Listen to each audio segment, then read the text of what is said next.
now let's talk about some of the things that come into play when you're learning from a recording and you want to get it as exact as possible. So here's the question. Are you going to be writing it down? Are you transcribing it? Or are you just learning it and memorizing it in your head? The reason it's important to know that is because if you're just learning it in your head, you don't really need to know what key you're in. It would help, especially if you're improvising, but if you're just copying what you hear, you don't really need to know what key you're in, just play the right notes. Second of all, you don't really need to know what meter you're in. Just play the right rhythms and make sure that you're keeping the beat that the song keeps. If you're writing these things down, you really, really kind of need to know the meter and the key as well, because otherwise you're going to be writing tons of sharps and flats all over the place. It's better if you know what to put in the key signature. Okay, so what I would do is I would just listen to the song from beginning to end several times. You probably have, because you love the song enough to want to learn it by ear.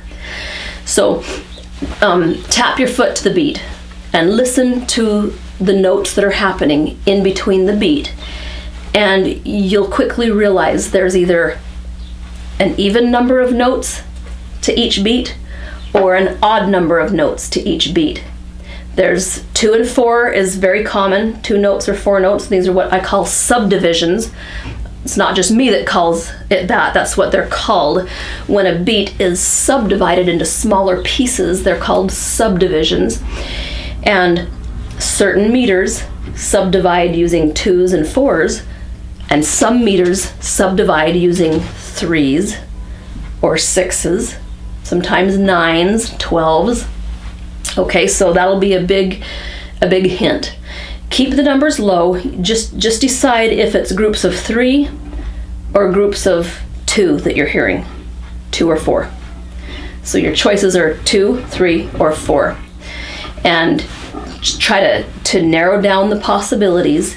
If you're hearing groups of 3, then you're probably in a jig meter or 6/8 time of some sort, or it's using triplets, which triplets could be written in 6/8 time. I mean, you can write them as triplets or you can represent them using 6/8 meter. So I'm probably confusing you by saying that. Just the important thing is to find the subdivision and then choose the way that you want to represent that on the page. Do you want to write a triplet bracket over every group of 3 notes? Or do you want to put it in 6/8 time? Or do you want to simply write 1/8 notes and say, this is a swing feel? Sometimes swing is confused with triplets, and it's not really triplets, it's just swinging 1/8 notes.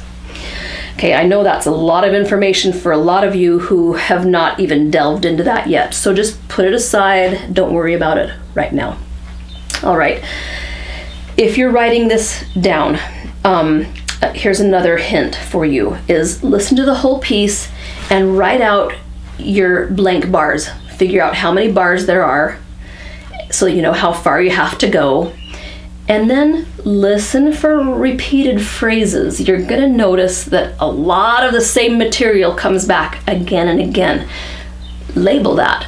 Say, okay, the first 8 bars, I'm gonna call that A. And then the next 8 bars, it's A again, but with a little bit of a different ending on the last bar. So notate that somehow, that watch out for that, because that's going to be different there. And it's etc. I think you get the point of figuring out the form and outline it on your blank bars. The next step, this is my process of what I like to do, is if it's a really complicated fiddle tune I'm trying to transcribe, I'll make sure that I get the first pitch of every bar and I write that down, and that's going to be kind of like the crossword puzzle. You know, if you got one word really right and the word that you want to do that intersects that word doesn't fit with the word that you know is right, then you know that you need to change your option for the other word. Does that make sense? Okay, so it just gives you kind of a cross-reference and a double check to have beat 1, the pitch, written down. Then you work on filling it in, and that's where all the old skills that I talked about in video 1, pitch comparison, matching the pitch on your instrument, identifying the intervals can help speed things up, snippet memory, and nailing those rhythms. And you may not know the key or the meter right off the bat, but I think after you've written out the first 8 bars, if you look closely at it, figure out where the big beats are, you're gonna figure out a meter to use that'll make sense. Sometimes, in fact, most of the time, a written piece could be written different ways using different meters and sound exactly the same. So don't get stuck on thinking, oh, I have to find the right time signature for this. You don't. You just have to find one that works and that represents it accurately. Okay, as you get more experience, you'll start figuring out which one is the best choice, but you don't have to worry about having only one choice. There's always more than one option. Okay, and then as far as what key you're in, well, if you notice the same 2 sharps happening every time, you're probably in the key of D major or B minor.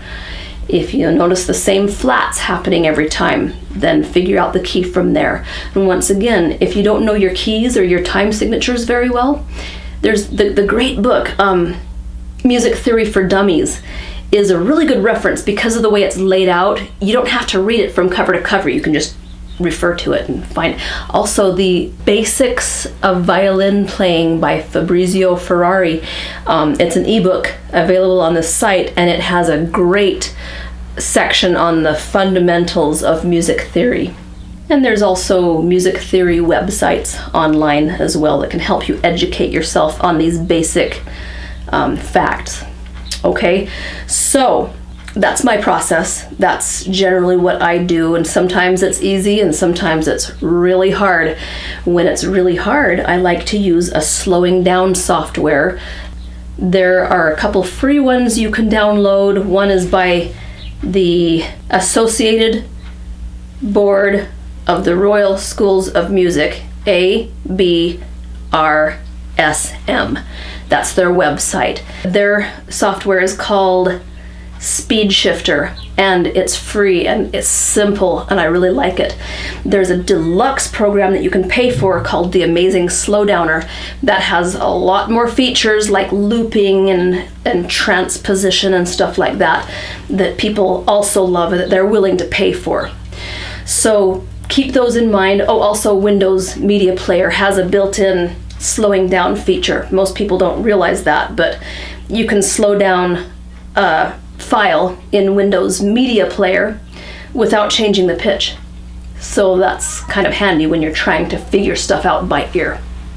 All right, most of all, it takes practice. I know that in the last year, my speed has probably quadrupled in figuring things out by ear. It's really something that you catch on to quickly if you have a system and if you're practicing it regularly. All right, I hope you found this helpful. Feel free to post your comments and questions below, and I will answer them personally.